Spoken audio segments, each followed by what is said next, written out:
Olá, seja bem-vindo e bem-vinda ao programa UFO no Plural. Hoje vamos falar sobre o uso de aplicativos e mídias sociais no ambiente de trabalho e de ensino. Para falar sobre o assunto, eu converso com a Érica Santos, analista comportamental, e com o professor do curso de Engenharia de Computação da Faculdade de Engenharia Elétrica da Universidade Federal de Uberlândia, Marcelo Rodrigues. Obrigada pela presença de vocês no UFO no Plural. Eu que agradeço pelo convite. Agradecemos o convite. Érica, existe uma pesquisa que aponta que 38% dos profissionais usam mais de 1 hora do aplicativo WhatsApp. O que isso representa? Conta para nós sobre essa pesquisa. Bom, essa pesquisa ela foi direcionada para um público específico, né, de executivos. E o mais interessante é o seguinte: quando a gente amplia essa pesquisa para outras mídias e outras redes sociais, né, a gente tem o WhatsApp, mas a gente tem o LinkedIn, Facebook, todas essas, a gente tem um delta muito maior, muito mais que 1 hora. Vai depender muito também de qual a sua atividade profissional, né?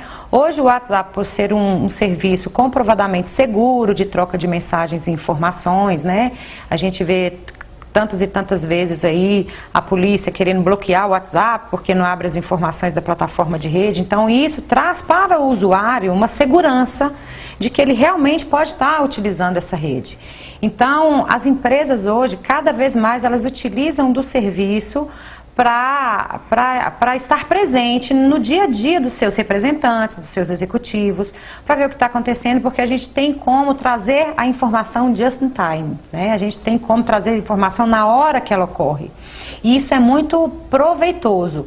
O que nós temos que ter cuidado é quando a gente tem um delta na pesquisa de pessoas que utilizam o WhatsApp dentro da estrutura da empresa, mas não para o trabalho, né? Aí se torna realmente preocupante, porque temos hoje uma grande dificuldade numa palavra que se chama presenteísmo dentro das empresas, né?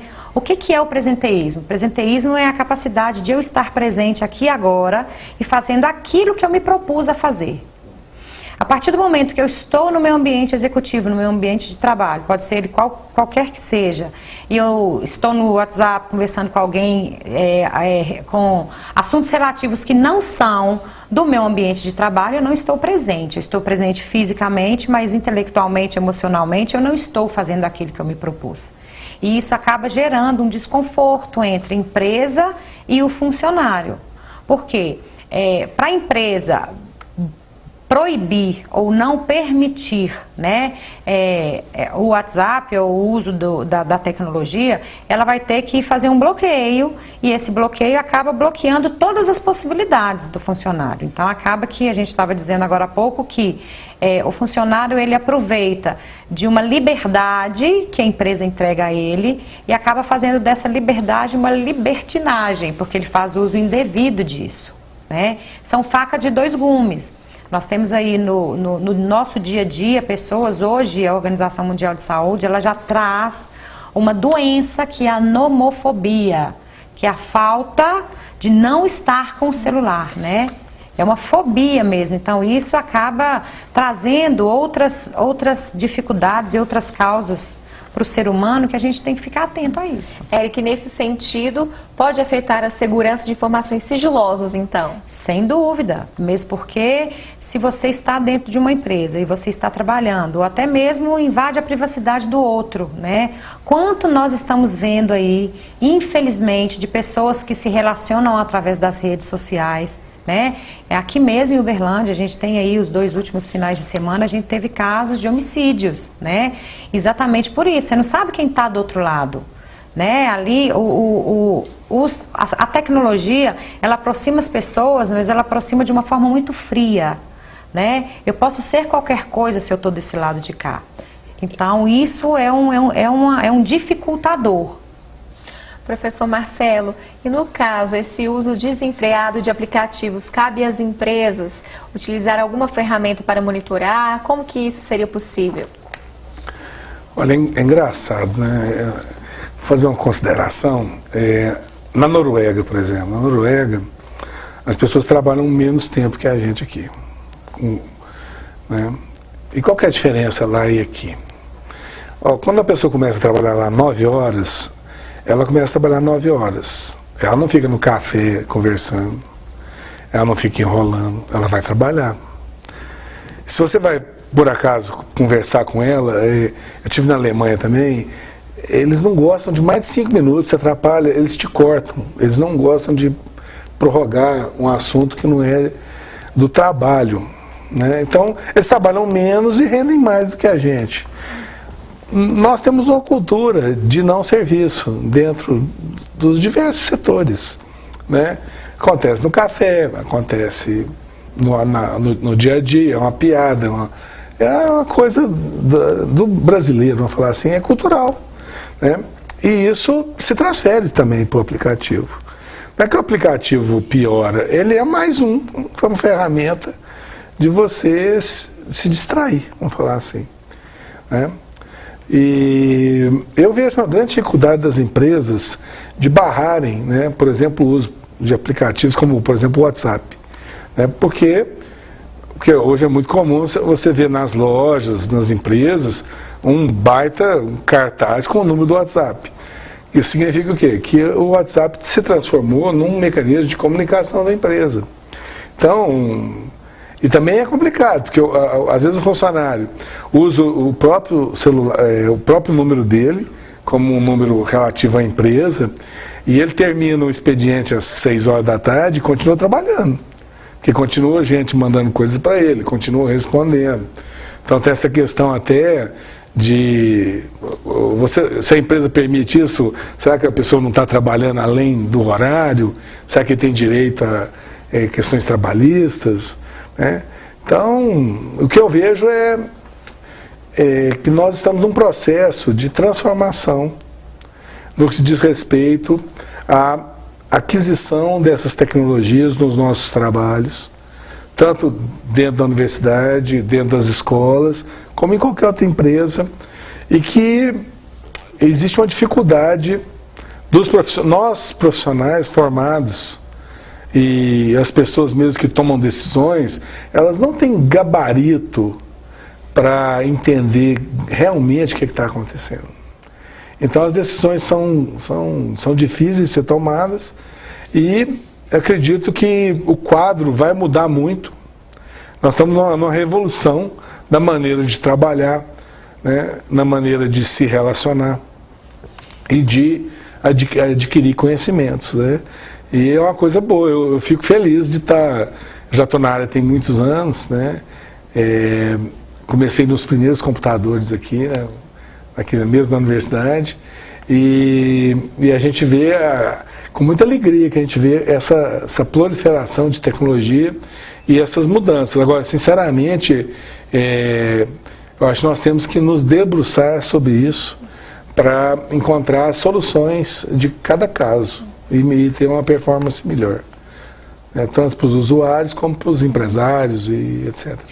Érica, na pesquisa, o índice de mulheres é maior do que homens que utilizam o WhatsApp no serviço? É bem maior, bem maior. Mais de 70% desse público é o público feminino, né? Até por uma questão natural da mulher, né? A mulher, nós mulheres, a gente já tem essa fama da gente conseguir fazer várias coisas ao mesmo tempo, né? Mas várias coisas ao mesmo tempo, a gente tem que antenar também para algumas coisas importantes, como o professor disse, né? Nem acredito que seja uma questão de não gestão ou de incompetência ou de incapacidade de fazer, né, nessa coisa que tem vindo, né?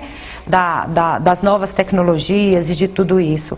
Eu penso que é muito mais uma questão de gerenciamento e ainda mais de cultura, né? Eu penso assim, se nós soubermos gerenciar o nosso tempo de forma saudável, né? Nós temos aí, tem um grande amigo meu, Christian Barbosa, que ele é especialista em administração de tempo.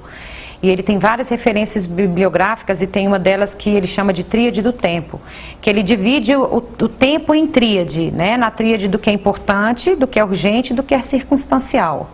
Então, se eu pego até mesmo o celular, ou as redes sociais, ou os aplicativos, o WhatsApp, e divido isso dentro dessa tríade, né, o que é importante? O que é importante é aquilo que tem que ser feito agora, que não dá para deixar para depois, né? O que é urgente é o que acontece que você não tem como não fazer, né? Então, as mulheres, elas recebem muitas urgências, né? Principalmente aquelas que são mães e que estão trabalhando ou que estão dentro de uma empresa.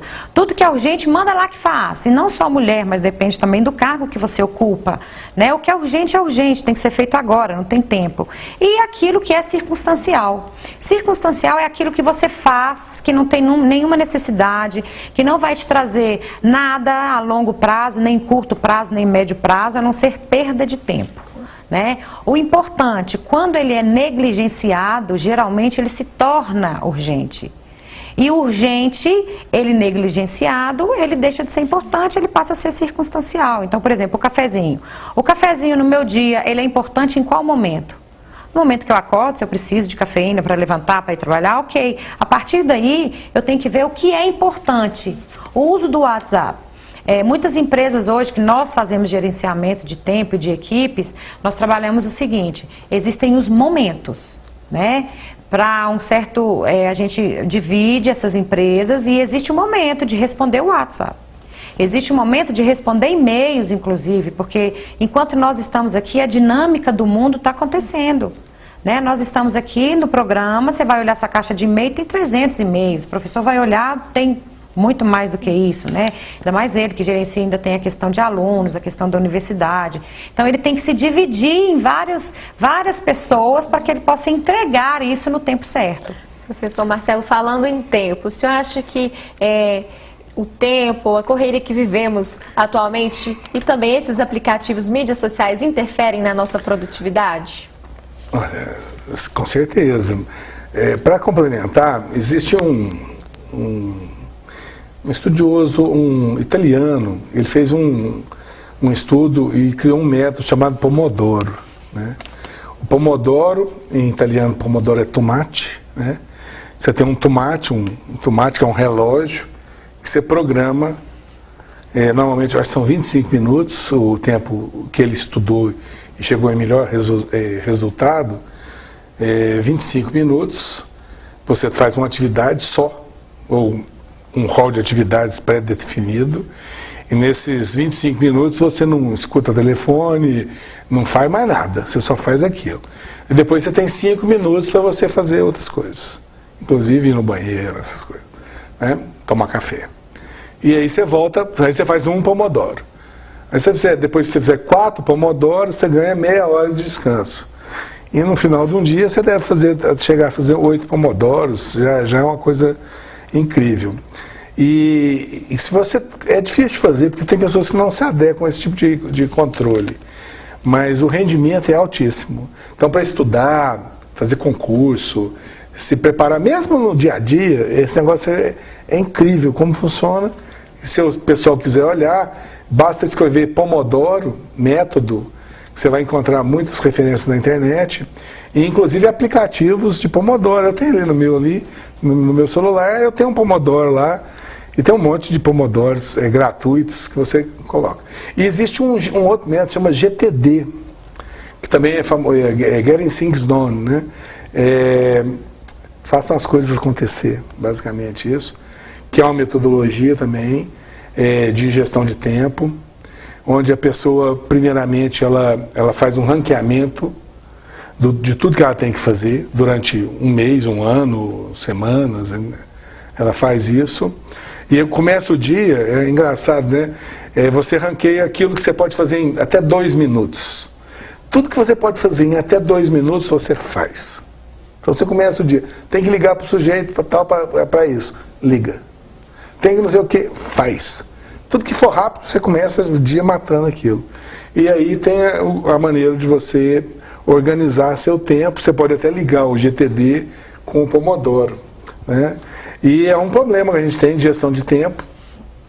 E realmente essas distrações, né, elas nos fazem perder a competência em assimilar e em render, né? Isso acontece demais, né? E realmente é uma coisa que eu já tentei ensinar isso para os meus alunos, mas eles têm muita resistência.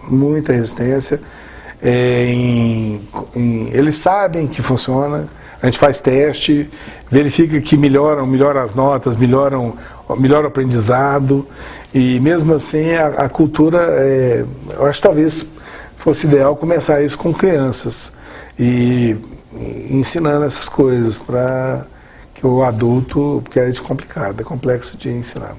Muito bacana, nós vamos para um breve intervalo, daqui a pouco voltamos com a nossa discussão. Não saia daí, o UFO no Plural volta daqui a pouco.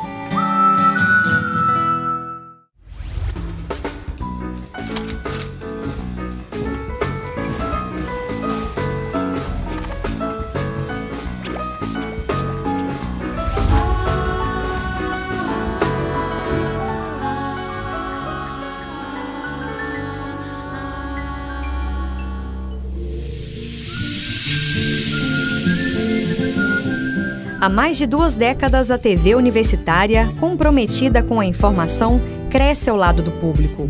Cria, experimenta, inova e divulga conteúdo educativo e cultural.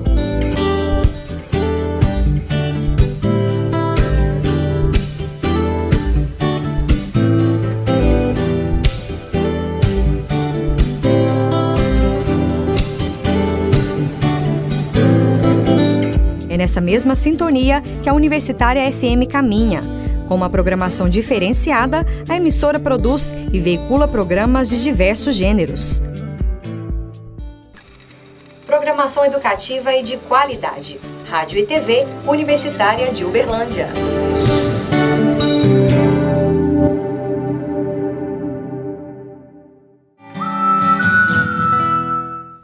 O programa UFO no Plural está de volta e o assunto de hoje é o uso de aplicativos e mídias sociais no ambiente de trabalho e de ensino. E quem fala para nós sobre esse tema é a analista comportamental Érica Santos e o professor do curso de Engenharia de Computação da Faculdade de Engenharia Elétrica da Universidade Federal de Uberlândia, Marcelo Rodrigues.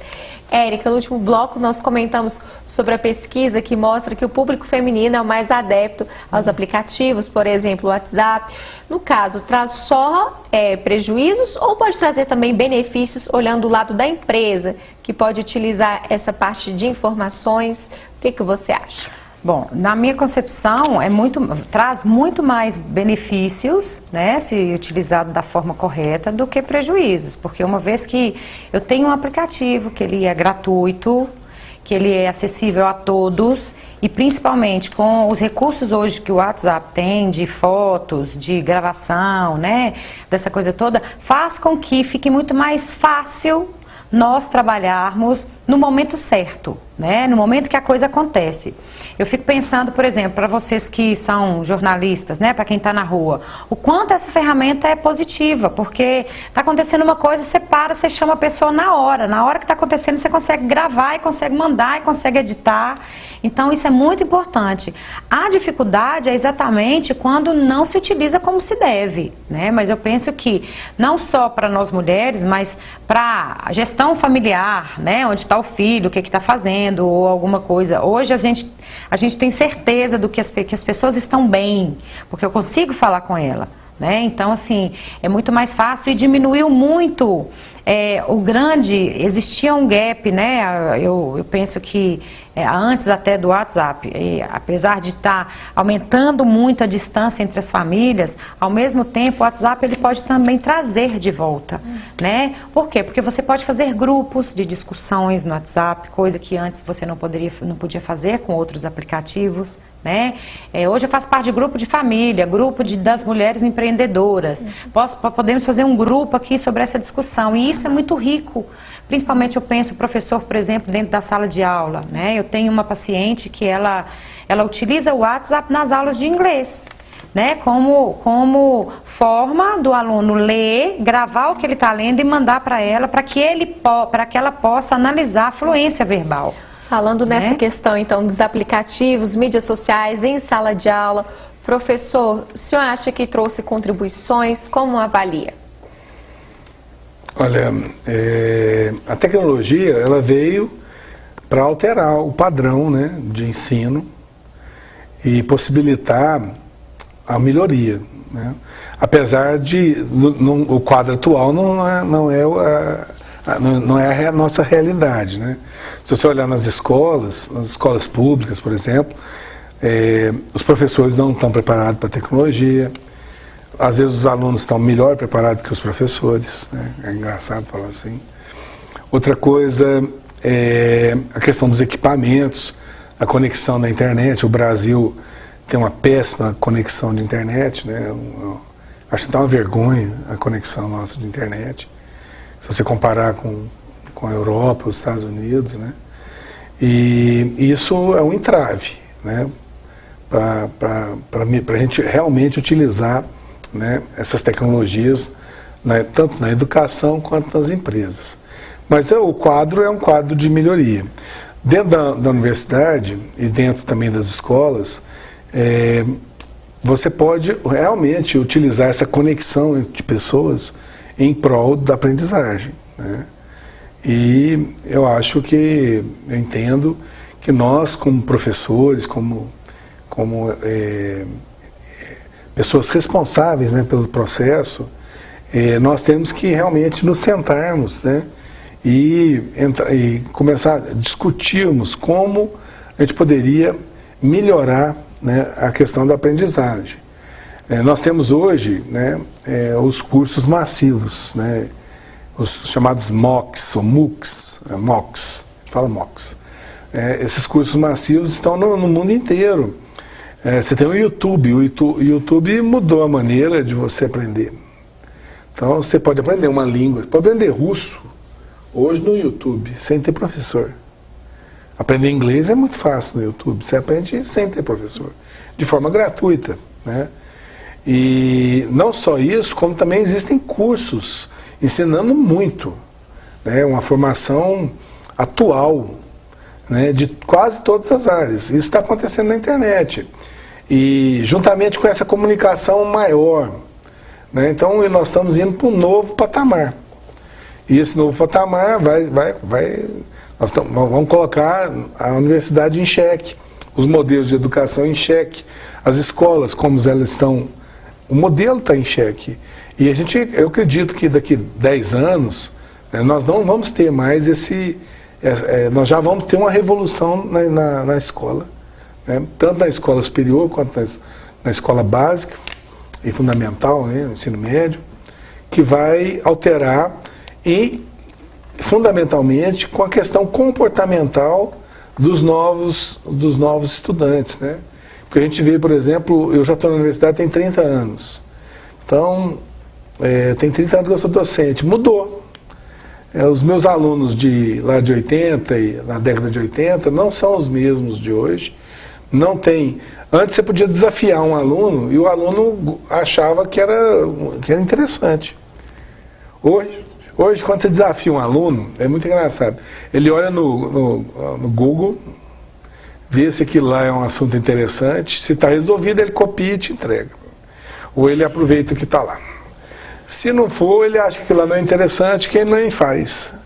Então, é uma mudança, né, que a gente, por exemplo, podia estar fazendo conteúdo para a internet, né? Usar os alunos lá no curso de Direito para fazer peças, né, interessantes, colocar como conteúdo, como discussão. E isso não é feito. Aí fica o professor falando lá, falando 50 minutos ou 2 horas de uma maneira monótona, fazendo com os alunos dormirem em sala de aula ou fazendo outra coisa, menos assistir aula. E esse modelo está em xeque. Professor, a tecnologia então vem para motivar os alunos? Ah, sim. Eu acho que vem para quebrar tudo. Para quebrar o modelo, mudar o paradigma. E eu torço muito para isso acontecer. E no caso das empresas, Éricas, como elas podem se adaptar a esse novo contexto? Bom, eu acredito que na empresa já existe uma adaptação natural, né? Porque quem não se atualiza fica para trás, né? Então nós vemos hoje que quantas e quantas, por exemplo, na semana passada eu estava estudando uma plataforma de um banco que hoje ele é 100% online, não existe agência física, né? Ele funciona através de um aplicativo na internet. Então, assim, quanto isso pode facilitar a vida das pessoas? E mais, do outro lado, quanto isso vai desumanizar o sistema, né? Porque, assim, nós brasileiros, nós latinos, nós precisamos do contato corpo a corpo, né? Algumas coisas, por exemplo, o médico, a cozinheira, o banco, né? Nós queremos pessoas nos atendendo do outro lado. Então, isso é uma revolução que está acontecendo, a sociedade ela tem que se adaptar a isso, mas também é uma questão de tempo, né? Nós precisamos respeitar também esse tempo, apesar que vem como uma enxurrada que vem e vai levando tudo. As empresas elas se adaptam com muito mais facilidade, apesar que a empresa só existe porque existe o capital humano, porque tem gente lá dentro que faz isso acontecer.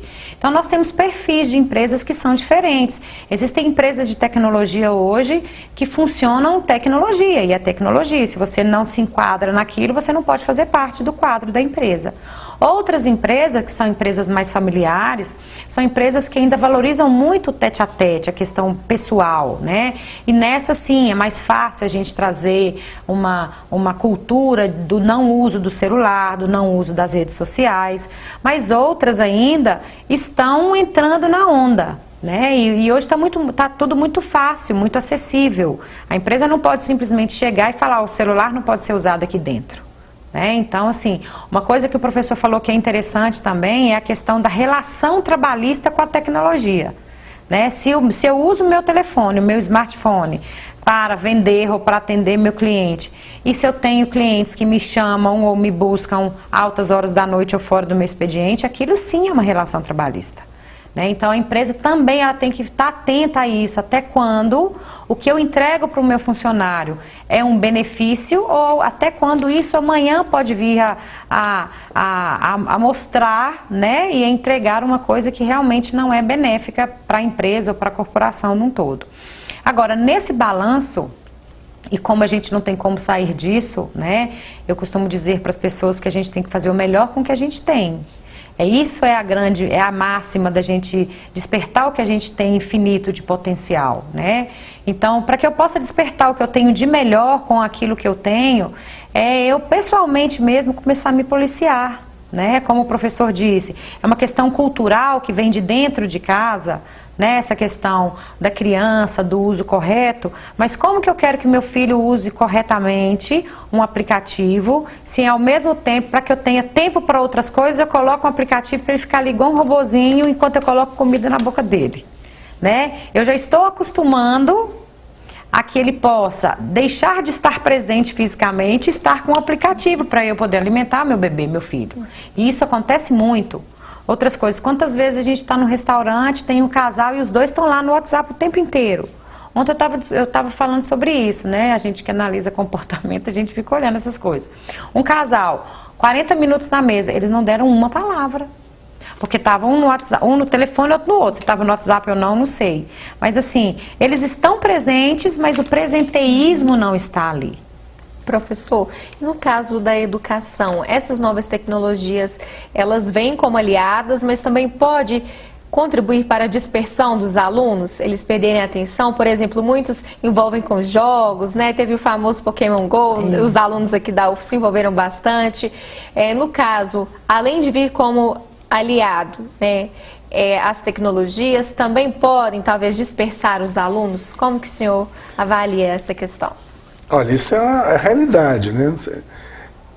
Basta você entrar numa aula normal, comum, e onde tem muitos alunos e muitos computadores e um professor, você vai ver que existe uma dispersão natural. Ele chaveia, o professor passa, ele está fazendo, o professor sai, ele está fazendo outra coisa. Isso acontece demais. Por conta, eu acho que a grande questão é porque a aula não é interessante para o aluno, por isso que ele tem esse comportamento. E o professor e o sistema continuam com uma coisa, um descompasso. Então, é isso que é o grande problema. Bom, nós temos um jovem diferente, então nós temos que ensiná-lo de forma diferente. Passa então a ser um desafio na educação. É um desafio. A tecnologia vem para ajudar, e como o jovem tem contato muito cedo, né, a criança hoje já tem contato com tecnologia. Antigamente tinha uma marca de videocassete, hoje não existe mais, né? Que nos Estados Unidos, que a propaganda era assim: é tão fácil de usar que você não vai precisar nem pedir para o seu filho. né, dizendo basicamente o seguinte, que o filho sabia usar videocassete e você não sabia usar, né? E a tecnologia entrou dentro de casa. Hoje você tem um monte de aparelho, você tem os jogos dos meninos, eles não leram um manual, eles mexem nos jogos, eles falam inglês nos jogos, eles se viram. E você vai usar, você tem muito mais dificuldade que os meninos. Então agora essa geração ela vem.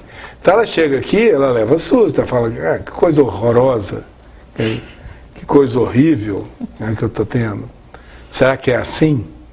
Então, e o problema é que não sei se existe uma consciência ainda num ponto tão largo, tipo do centésimo macaco lá, né? Ainda não tem um ponto crítico onde as pessoas se percebam, né, do grande problema que está acontecendo e da necessidade urgente de mudança. Então nós estamos em xeque mesmo. Eu acho que a universidade, faço até um convite à universidade, aos pesquisadores, né? Se vocês acham que as suas aulas são boas, eu tenho grandes dificuldades de acreditar nisso, né? Tem até um professor Pacheco que esteve aqui e perguntou assim, se você é um professor de sucesso, por que 30% da sua sala não aprende? E realmente aquilo me chocou muito. Se você é um professor de grande sucesso, tem 20% da sua turma que não aprende. E você acha que é sucesso. Não, você não tem sucesso, né? Tem professores que acham que ensinam para 10% só dos alunos, né? Uma sala de 40, eles acham que 4 aprenderam, quer dizer que ele foi um grande professor. E na minha opinião, por exemplo, esses 4 que aprenderam não precisariam nem dele para aprender, né? Porque já existe uma camada que não precisa de professor, ele aprende sozinho. Então, se você está ensinando só para 4 alunos em 40, sinceramente, você não está sendo professor. Ótima questão levantada pelo senhor, professor, que inclusive rende até mesmo outros programas. Nossa discussão rende bastante, mas o programa já vai encerrar nesse momento. Érica, muito obrigada pela sua participação. Professor Marcelo também, obrigada pelas considerações. Obrigado pelo convite. Agradeço muito a oportunidade. O programa de hoje termina agora, mas na próxima semana tem mais UFO no Plural para você. Até lá!